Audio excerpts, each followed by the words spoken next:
that Kim provided in her overview, and I think there's a couple of things to take out of it. One of the key things that's occurring at the moment is this convergence of expectations from customers.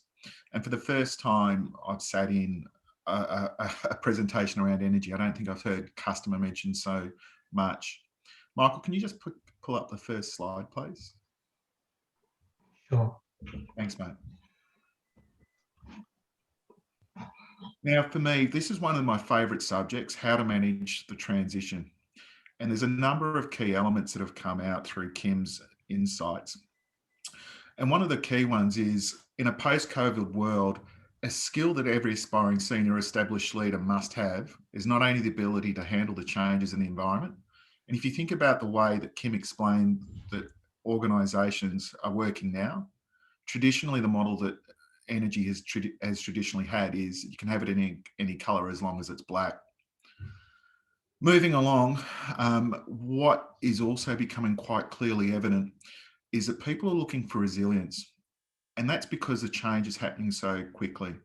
And it's not just because of what's happened in post-COVID, where resilience is now worth its weight in gold. The other component with it is as well, how you actually manage yourself and how you actually build your brand. And for any leader that you're moving forward, there's a couple of words aside from resilience that you'll hear, and they're code for it. So speaking with CEOs, with the big four consultants over the past week, words that people that are coming into use now are agile, adaptive, or modern. And it's a more contemporary style that actually allows us to achieve a lot of what Kim's overlaid. If we go to the next slide, for today, there's three key things that we're looking for. I'm not going to spend that much time on them for today, because I think it's pretty self-explanatory why we're here. You know, the energy transition and everything we're going through creates potential uncertainty. For anybody that dialed into Australian Energy Week, or if you're in Melbourne, took the plunge and travelled in there, you'll notice that there's so many different views about what's happening in the industry and how it could actually play out in the end.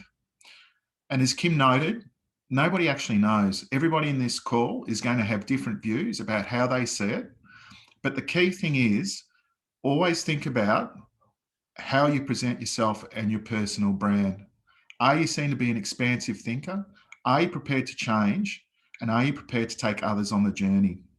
And for those, also reflect on when you're presenting to senior leaders, are you presenting as a positive person or a negative person? And what I mean by that is, are you open to try new things? And the way that I would frame it, not dissimilar to Kim, is you look for your fast, quick wins without exposing yourself too much. And it's a process that we used at Shell a number of years ago, ripping off a lot of the ideas that we were seeing coming out of Silicon Valley. I think the other thing is resilience, and that ability to manage change is also how you want to be perceived.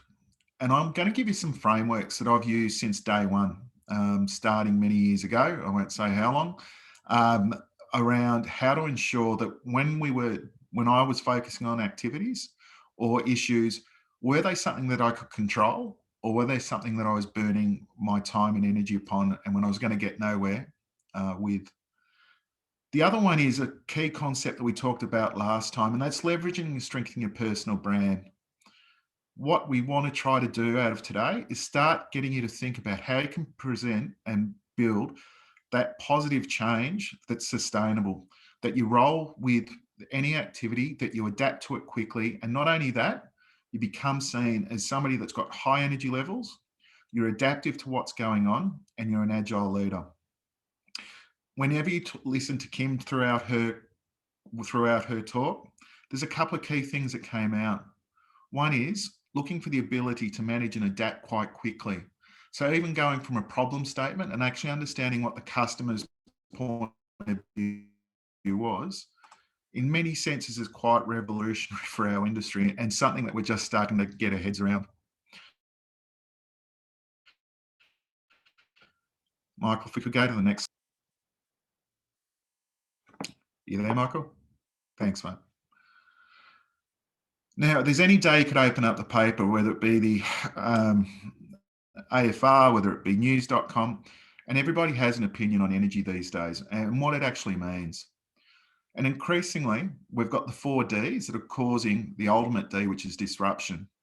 If you look around decentralization, digitalization, democratization, decarbonation, it's a bit like marketing was 20 years ago when there was the 4Ps. By the end of my marketing degree, there was 7. And last time I looked, there was up to 21 Ps. And this D seems to be the one. And as everybody knows, consultants can sell a lot more if there's alliteration involved for the senior exec teams to remember. What I want to talk to you about is, having spoken to a CEO yesterday, one of the key topics that came up was changes in the market. And his leadership team, who, what do they say? What did he call them? Pale, male, and stale, which was quite an interesting way to look at his direct reports. He was saying to me that they're struggling to understand how the market's changing so quickly and what it actually means for them. And if you think about it, like he put it to me, who would have thought AGL would be broken up, even 2 years ago, realistically? And the other one he was also really focused upon, and he saw as the biggest threat that's emerging, was what would happen when the likes of Telstra, the Amazons of the world, and Tesla start to move into this space, because they are nimble, because they're prepared to learn quick and move on quickly, what it would mean for them. And I think more than anything else, I'm going to throw to the floor, and I just want to show you hopefully show you how many different opinions on how you're seeing the next 2 years play out. And this is your chance to stop listening to me and give us your views.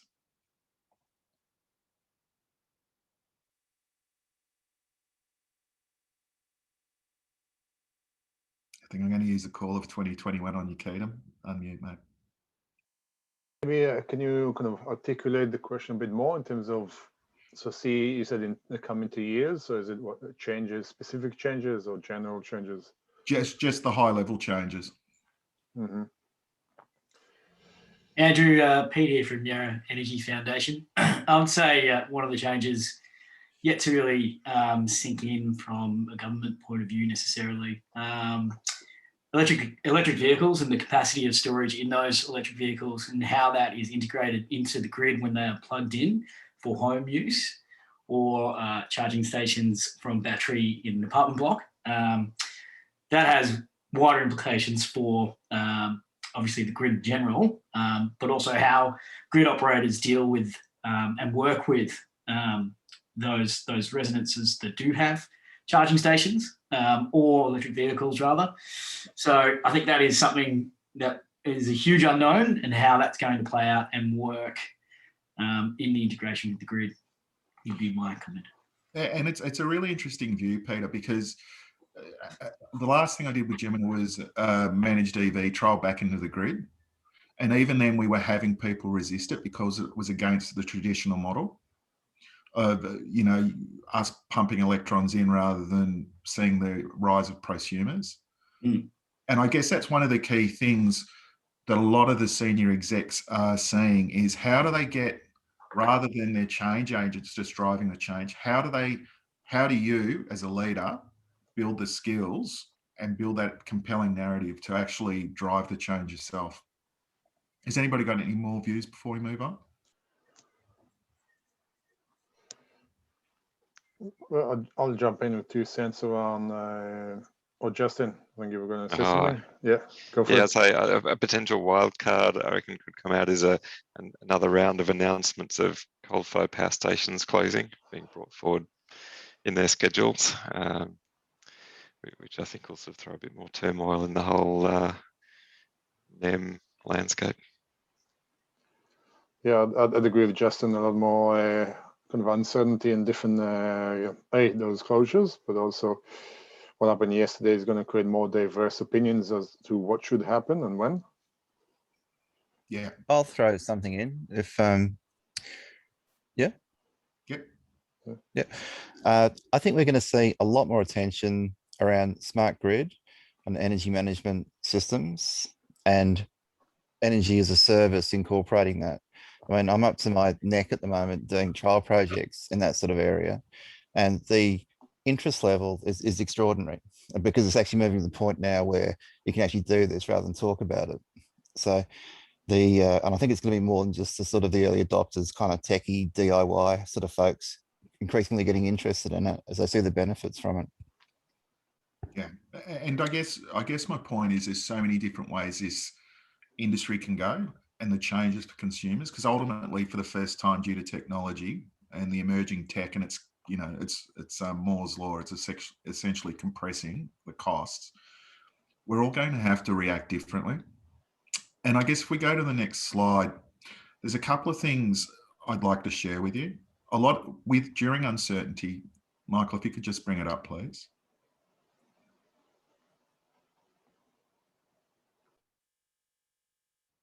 For those of you who may or may not know, I recently left Gemini, and I've been speaking to a lot of different people. So I have been speaking to CEOs and MDs. I've presented to boards. And one of the key questions that keeps coming up, and it's done quite subtly, and I don't think I was bright enough to actually understand it the first couple of times, is how do you maintain your resilience? Because in the 21st century, and especially with COVID on top of it, in an industry like ours that's going through such change, one of the key things they want to know is, how do you maintain your resilience and how do you maintain your energy levels so that we get the best out of you?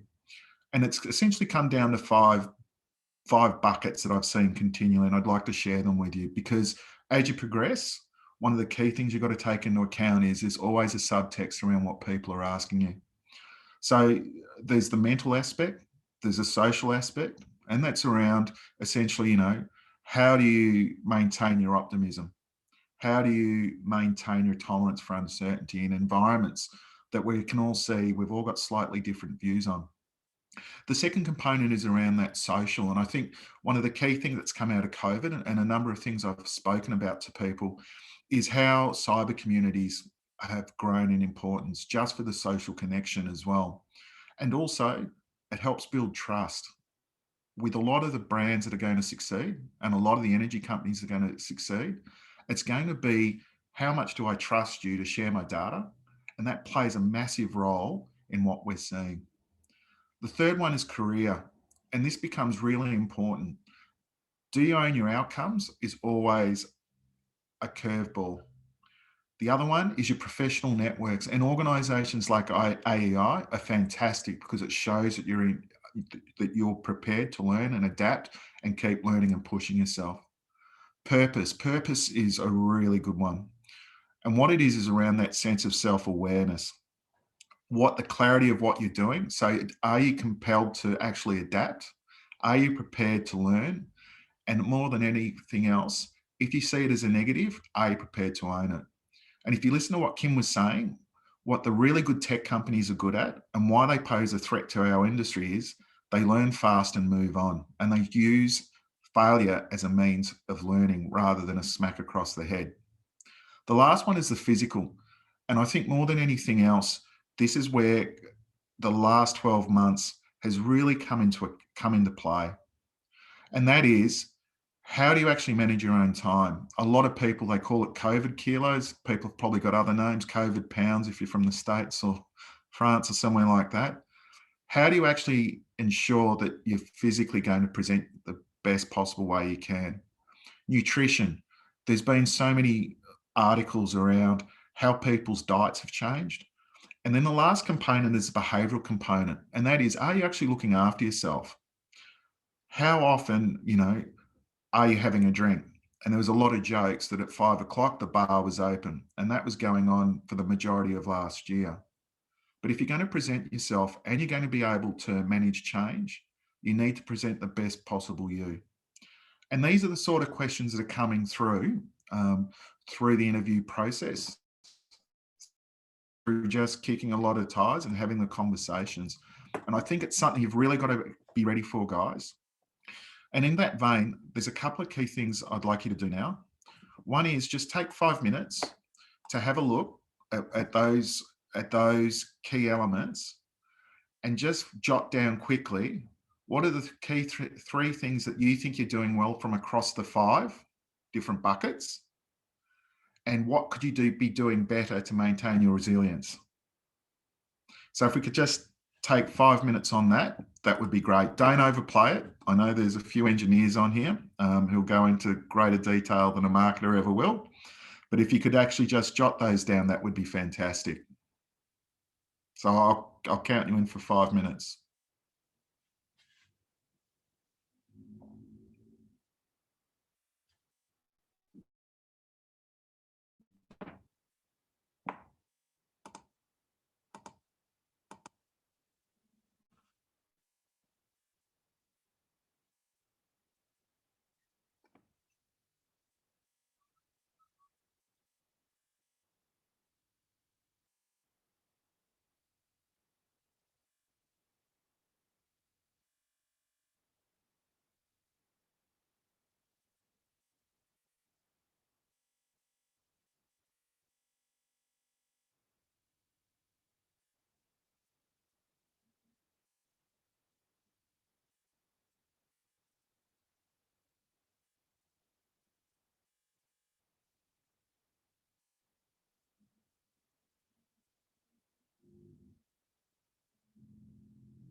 David, if you could just write down 3 things that you think you're doing well, or you could be doing better.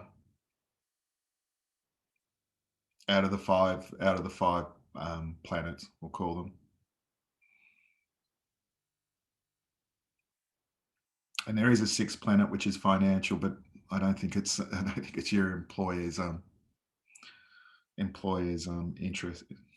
It should be of interest to your employer. I think that's just being cheeky.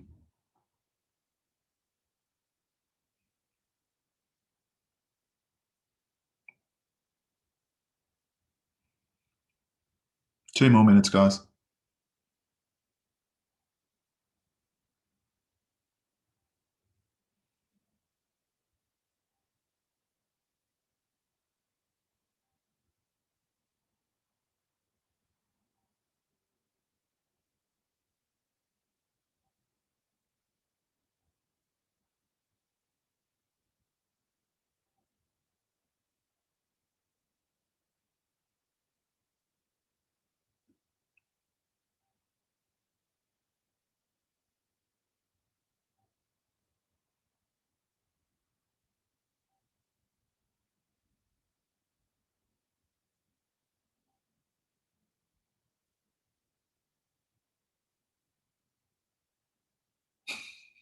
Yes, he did.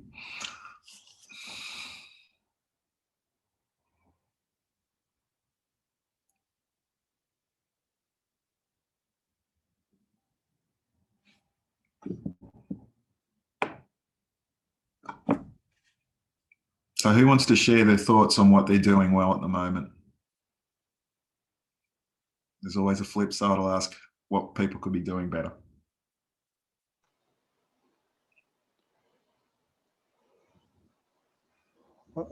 Happy to jump into or Jordan. Yeah. Go for it. Thanks, Kadeem. Yeah, look, I think the standout for me at the moment is some exercises on something that's working pretty well for me. That's a good release valve, so to speak, for resilience. I think I've got a fairly clear purpose around myself and self-awareness. I think that's going okay. And in the mental bucket or planet sort of tolerance for uncertainty, I can ride things fairly well. But I would probably, my sentiment is that the other two, I've got some particular challenges at the moment, and the other two are fallen by the wayside. So it's, well, I was thinking about it's like you're juggling those 5 balls, and you've got to have all 5 of them, well, 5 planets for everything to be working. And when even one of them is out, everything falls down very quickly as well. So I'd say at the moment I've got 3 balls that are okay, but 2 that are not, and hence it's finding that resilience is tough. Really good insights, Jordan. Would anybody else like to share their thoughts?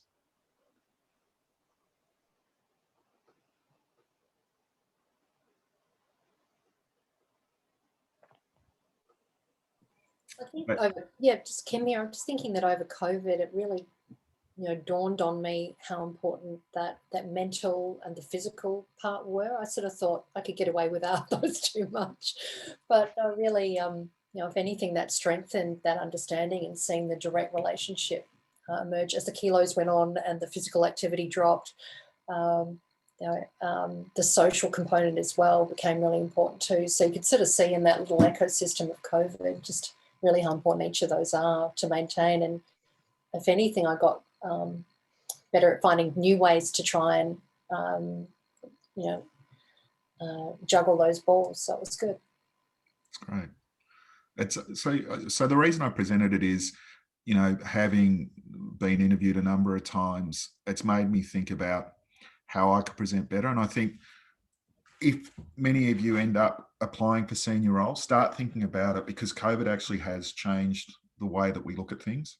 And it might be subtle, but just be prepared. And if nothing else, it's a great tool just to remind yourself of how to keep, sense of balance and a really strong mental health. If we go to slide 5, if that's okay, Michael.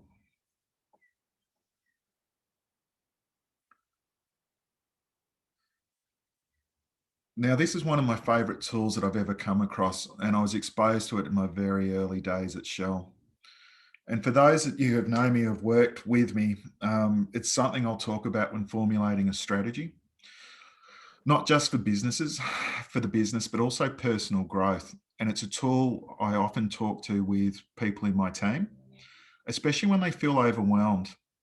And it's not dissimilar to that concept we talked about last time, which is often when you're a leader, at times you've got to step back and watch what's going on the dance floor rather than dancing, because that's when you lose that real sense of objectivity. And essentially there's three circles within the circle of influence, and it's pretty, to a degree, self-explanatory, but they're really powerful when you step back and start using it as a tool to actually ensure that you conserve your energy levels in a really good manner. The first circle I want to talk about is a circle of concern. And that's not only, it's always the human brain is to look at red, gold, and green. And obviously it's a circle that we don't want to work in. Within that circle, there are listed the unending list of personal worries, which could include anything from the domestic thing like the weather's impacting an event, the dog's not behaving, there's potential financial impacts for me in a potential federal budget. The list just keeps going on. And then you get into thinking about what are the broader societal things that often impact people. And that's impacts of the pandemic. You can't control it. The federal budget, again, can't control it. Global warming, can't control it, but you can actually influence, which we'll get to. Often when you see people overwhelmed, and you'll see it, and you should try to start to recognize it in yourself, and especially with your teams or any people that you're working with, your peers, is often when everything is working against them, it's that circle of control that's coming into play, and they become really reactive and negative in their language. And when you think about when you've presented before, or other people have presented to you or knocked your ideas back, a lot of the time they're delving on things that they can't control themselves. And what I'm trying to get to with it is the more time you spend in this red circle, the less productive you will be, because everybody, as the previous circle showed, and I think Jordan hit the nail on the head, pretty good at juggling 3 balls, but you add another 2 to it, it becomes really hard to juggle both your time and also to get the right results. Obviously, the list will vary from person to person because everybody is unique. But what I'd like to say is it's all based on your individual state of perception. And what you need to do in this circle is start to think about, is it something I can influence, or is it something I can control? if you're worried about either activity that's either a waste of time or energy, or in the worst case, both, then you need to step back. The second, sorry. I was going to say, this looks really similar as well to, you know, this is something I've used over and over again as well. It's fantastic, really great to just ground yourself, whether it's on the golf course or at work or at home. But it's very similar to the serenity prayer as well. I don't know if people have heard that. Grant me the serenity to accept the things I cannot change, the courage to change the things I can, and the wisdom to know the difference. I've heard it before, and it actually links really quite nicely. Yeah, it does. The second thing I want to talk about is circle of influence, and it's smaller for the second. It's smaller than the circle of concern, but that's for a reason. These are the things you can actually control to an extent, or you can influence. So you might have concerns around what impact we're having on the environment, and you can recycle. And it's the only example I could come up with thinking it through. I'm sure everybody on the call's got their own, but it could also impact marginally, but you're still probably wasting a little bit of energy if you're going to get really upset about it. It's good to have a passion, but not if it drags away from what you can actually control. And for me, this is a conversation, and I think a lot of you will probably have or have had with your teams or your peers. And it's a circle that you see EGMs, CEOs, MDs, very senior people in an organisation. Those that are seen as an expansive thinker are often those ones that actually just focus on what they can control. And you see them when you bring a problem to them that's outside that circle of control that they can manage. They'll actually say to you, don't come to me with problems, come to me with solutions. And what I'd suggest to you, when you start dealing with people, make sure they can focus on those things that they can control. And they're things like the quality of your work, the hours that you choose to work versus your work-life balance, which is a big one. At no stage has anybody realistically put a gun to your head and said, I want you to work 12-hour days, 15-hour days. It's up to you to make that choice and push it back. The other key one is your ability to take personal accountability and lead through change. And what you can do in that regard is actually present the best branded you that you possibly can. And that is that adaptive leader, the one that can take others on the journey and focus on what you can control. And quite often, and I'm sure everybody's been through it, who here has been through a restructure or been made redundant before? Can we do a show of hands? If you haven't been through a restructure in this industry, I'd be stunned. So we've got at least one person. So what often happens is when this occurs, and we'll talk about it in a little bit more detail further on, one of the key things that comes through is concerns that they can't control. They're joining a new boss or they're joining a new team. And do they like me or do they value my contribution? It's outside your control. There's consultants entering the building, which always sends shutters down the organisation, and people run off and start talking around what it could mean, who could it impact, and what have you. Again, when people start doing this, it's a clear sign that they're working outside the level of control or influence, and they've moved in that really dangerous circle of concern. I guess the question I have for the group is, what do you guys do to maintain control and focus your energy and resources on things that actually impact you, or do you just panic about everything?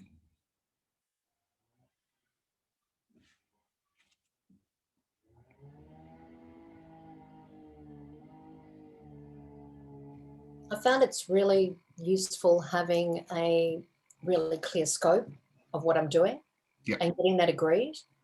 And what I've used in the past, and I've been in lots of different roles, and I've found that where I've got a very fluid, open scope and it's not really clear to the people around me or to others, they'll ask me a lot of questions about that. And I spend more time responding to them about it than I do actually getting on with my job and getting the outcomes I want to. And one thing I learned was to write what's called a narrative, which is, just a really brief, 1-pager, 2-pager, 3-pager of here's what I'm doing, here's why, here's the outcome, and this is what I'm measuring it on. And then if someone comes to you and they're going, hey, what are you doing? It's like, don't waste your time explaining over and over again, not to one person, 2, 3, 4. Have it there and you can just send it to them, or they can go look for it. Don't become the frisbee chaser. Make other people chase, what you've got there for them to answer those questions. Having something like that document is a really powerful way for you to stay focused and to keep all of those frisbees from flying around that distract you day in, day out. I find that personally is really valuable for me. Cool. So, Michael, if we could go to the next slide, mate, that'd be brilliant.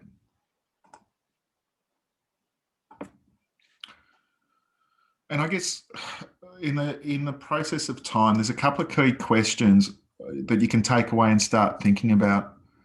And they're pretty self-explanatory, because if you are being sucked into the vortex, start thinking about why that is. And also, if you're focused outside the bullseye, and it's quite easy to draw, start thinking about what you need to change and how you need to start approaching things, balancing those 5 balls. Is it a mental thing that you're getting sucked in? Is it one of those things that is really beyond your own control? And if it is, it's time to put it away. And I guess if we keep moving, Michael, I'm cognizant of time. One of the key things is actually managing the circle, and that's planning. And when you look at the way to do it, it becomes quite amplified. Take the time to plan strategically, and that is, what's a personal objective? What am I trying to achieve here? What's a positioning statement? So what am I actually going to try to achieve, both in a career sense and in a personal sense? And the third one is, who's the target audience? Who do I actually want to know that this is the way I'm thinking? And this, like the earlier comments were, I'm not the frisbee chaser, and you can actually start to think about supporting others around you. I think there's a number of key questions that you also need to take into account, and this becomes around your personal brand quite quickly. Michael, if you can pull up the next slide, that would be brilliant. And what you need to do when you create your plan, like any plan, think about what's in it. And one of the key things with the circle of influence is there's 2 levels to it. One is the personal lens, that's you taking accountability for what's going on. So when you look at it, what's the real issue? Is it a sense of loss? Is it, I just don't like the change because my status is changing with it? What's my position? So, what's my passion? Am I known for it in the organisation? A lot of the time you can't move from being a waterfall type of guy to an agile sort of guy overnight, or person, guy or girl. What you need to focus upon is making sure your brand's intact and you're known already for it, or you're starting to evolve in that space because you can see the organisation change. Most importantly, who or what else does it impact?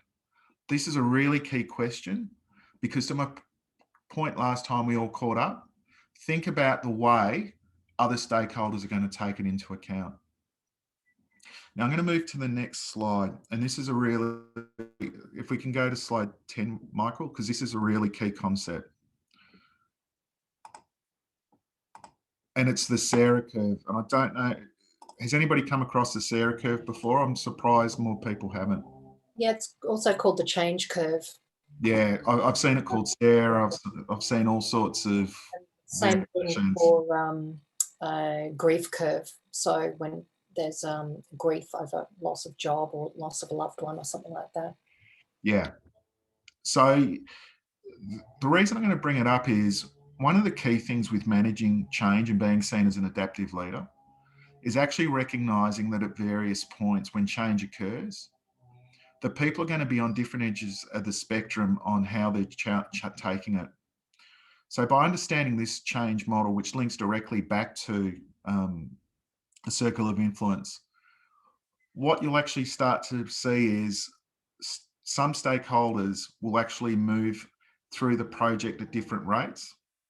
Depending on the personality of who you're dealing with and their circumstances, they will move up and down the curve quite quickly. And one of the key things that I've seen with really good change agents and leaders is that they allow people to move up and down, but they're aware of who's going to move up and down. And it comes back to planning as well. Planning to ensure that people understand the why, but also giving them time to move through it. Having done a number of large transformation changes, realistically, guys, work across the T concept that we talked around last time. That was spell and SPART. So spell with your senior stakeholders, SPART with your peers, but also take into account personality types because that will impact what's going on. Are they a pioneer? So are they going to embrace the change? So at Amazon, they're probably going to embrace the change. If it was Kodak, probably not so much. They're probably more likely to be guardians. And when you think about it, we've all been in this situation before. It's either shock or sadness. People react with shock or denial when they are newly introduced to the change. This stage often requires people are provided with the background information. And if you've gone through change, you know full well the amount of packs, the amount of emails, the amount of videos that go in it to actually explain what's in it for you or what's in it for them. Once you move through there, anger comes into play, and anger and resentment are the two areas that are going to chew you up the most from a energy point of view.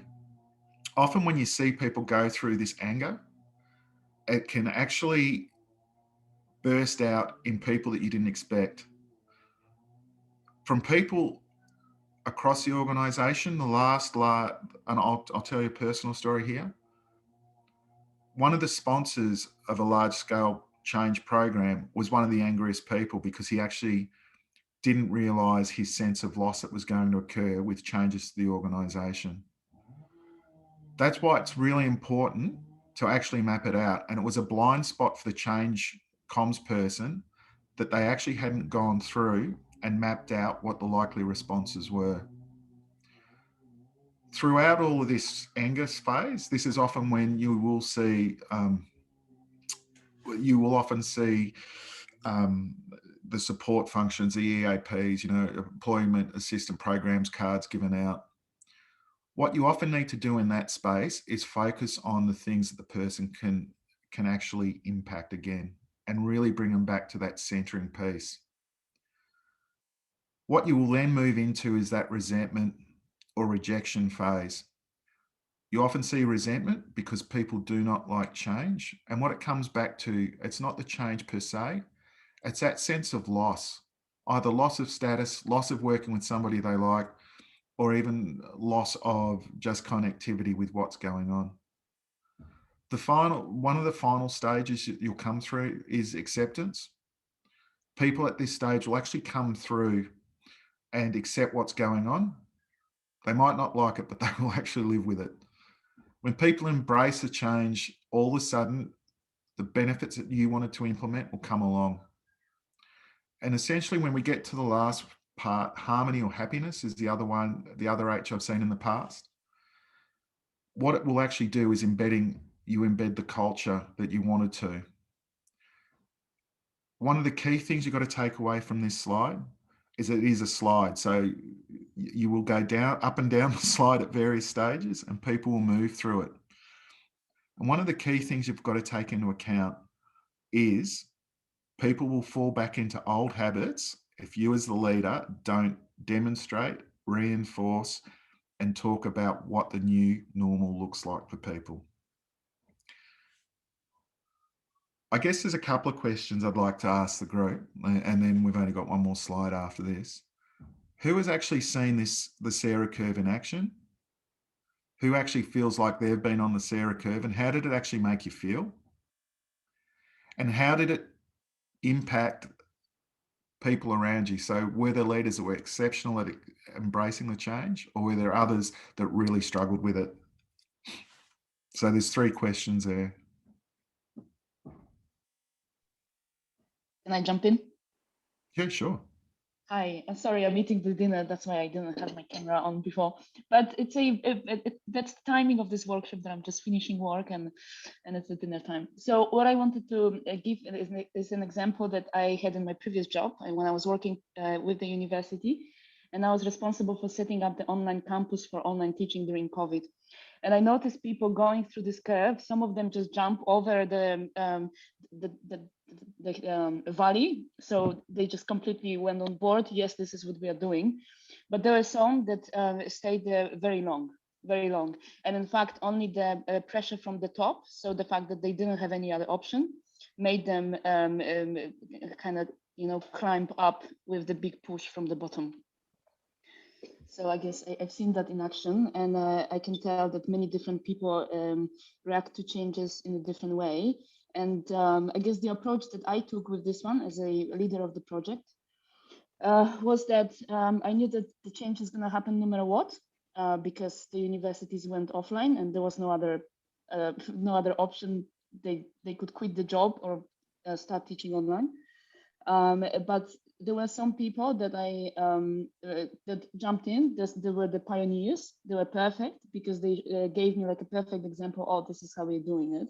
There were some that were at the start a little bit resilient, but then went with it and they were happy. And there were some that I had to give a lot of time to get used to the thought, and only then they came to me. And how did you perceive them then? So I guess my example is pretty easy because they didn't have any other option. It's just simply they had to start teaching online, right? They were resilient to do that because that was not the way they were doing that before. But I guess like a selling point was the fact that I prepared all of the tools that I developed with others, the pioneers that already jumped on the project, were ready for them. So everything was easy. All they had to do is just say yes. And then, of course, there was a lot of training required and a lot of time spent face-to-face, so almost like a mentoring to get them to do what they're supposed to do, but they required a lot of attention. Yeah, and that's where the circle comes into it. If you can get people back into what they can actually control, that's a lot more productive. Because like you said, it's going to happen. No point worrying about other things. Yeah, ideally you want to be in the situation where you have a lot of pioneers and a lot of people who see the pioneer and say, oh yeah, that works, and they jump on. The resilient ones, the tricky ones, is ideally is not that many of them. Now with the energy sector, we have a little bit of a different situation here. So even though we kind of know that the change will happen, there's a lot of different pressures that we struggle with. Yeah. So I want to see this curve in action.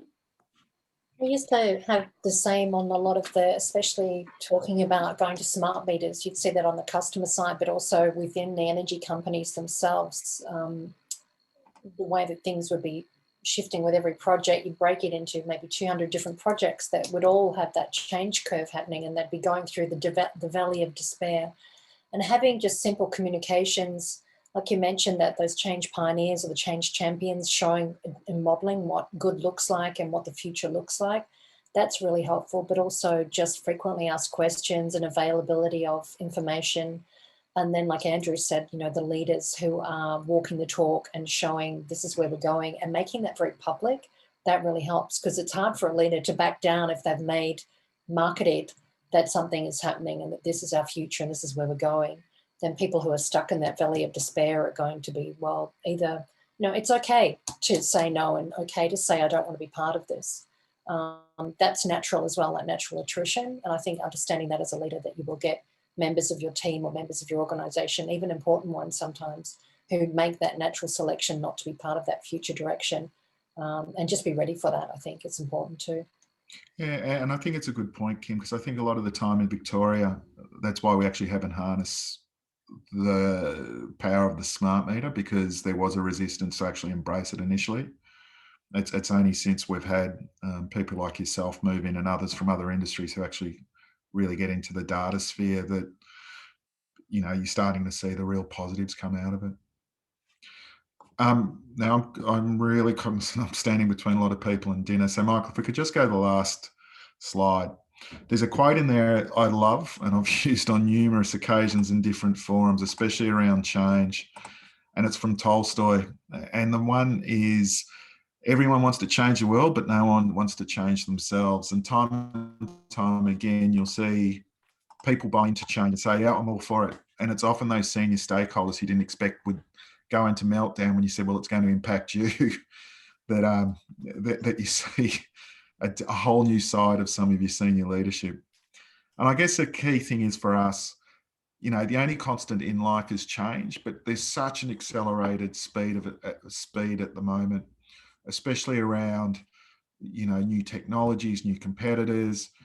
And if you can't embrace it, it's probably not going to be the industry moving for you forward. I guess the other one is, with so many people on the line who, aspire to move through the organisation and become a senior leader, start to think about your own personal brand and how you actually react to the change. Like I said earlier, I'm living through it at the moment, and think about how you're presenting yourself, what you actually stand for, and really reinforce that you're an adaptive leader that's agile. There's so many different subcodes for it. Just be mindful to try to slip it in there. The other one is self-reflection. And I think with circle of influence, circle of control, think about, have you got somebody who's a trusted advisor that you can actually say, I've got this problem, and actually discuss it with them objectively? Because what that tool does is allow you to be really objective. If you plan for it using a plan, and it's smart, so specific, measurable, actionable, realistic, and time specific, you're probably on the right path to actually getting the right answer. The last one is, always think about a change in what's in it for me as opposed into what's in it for them. Too often when people talk about change, what they get fixated upon is themselves rather than how it's going to impact the broader organisation or customers. And time again, we go from that, let's design something that we think customers want, rather than take a step back and design backwards from the customer, which, if you've dealt with the likes of any of the big four, the BCGs and McKinsey, that's a space they're playing in. And if you want to get noticed, if you want to actually start to get cut through in your organisation, take that approach, take that customer-centric lens, understand how they're going to drive the future. And I'm telling you now, through from the likes of Frank Tudor, Kath Tanner, I know she's on the way out, and all the rest of it, all they talk about is customer. So I'll leave it with that, because I know you guys have got an hour now. The offer is there. If you ever want to talk about any of this, please reach out. I'm happy to share any tools or kick the ball around with you, just to, help you out wherever I can. Thank you very much, Andrew. It was very, very interesting and good kind of follow through from what Kim was talking about, the customer part. And I think very interesting, the different aspects of resilience as it comes through the different circles. So I'd like to ask everyone, as we did before, turn on the video. Those who are not eating dinner, let's give a good wave. Works better than the clapping. Again, thank you, Kim. Thank you, Andrew. This will be in our next event. We'll have Michael back. So again, thank you, Andrew, for the two sessions you've run. What we're going to do now is going to move to the breakout rooms. But before we do that, I'll say just a few quick words, because again, from the breakout rooms, we'll finish out, and we'll run another quick survey on screen. So I guess while I'm talking, Michael, if you can run the survey. The main thing I want to say is the next event will be on the 30th of June.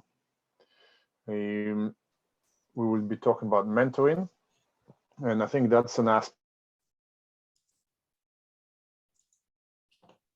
that we're kind of closing the loop, that it's not just helping others. It's mentoring can be both ways. The question is mentoring and learning. So one of the points that we're saying, for example, the trusted advisor that Andrew was talking about, it's this mentor-mentee relationships are very important, very useful to progress. So, and we'll give another few seconds around that, and then we'll back into rooms. Thank you everyone for joining us today. I hope everyone can stay till 6 o'clock as we go into the breakout rooms. Thank you very much. Okay, everyone, I'm going to put everyone into breakout rooms. And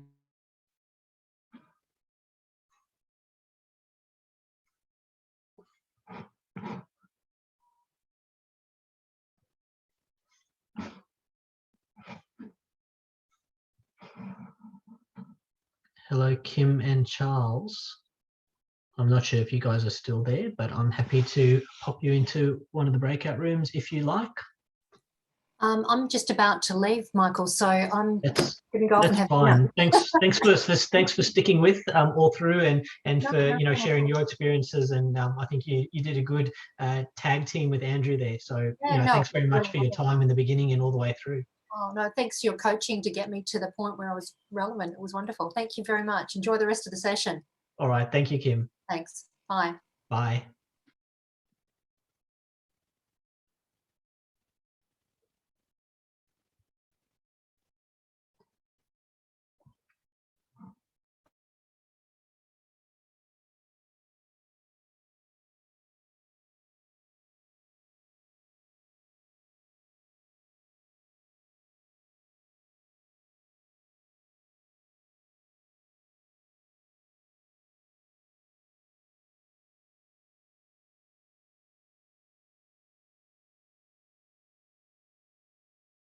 Result that you don't, we're recording. It's a result that you don't know how to reach. And so you reach it by experimenting. And I love the theory of it. But yeah, pinning down a question for me has been difficult. And I can explain why, but I'll let other people. Hi there, team. Sorry to interrupt. I'm just checking. I might move someone out of this room because we've got another room with only one person in it. So just if I can randomly, David, are you okay for me to move you to a different room? Yeah, sure. Okay, thanks. Bye, David. See you, David. Bye. See you, Justin. Hello, goodbye. Okay, yeah. I think I've got.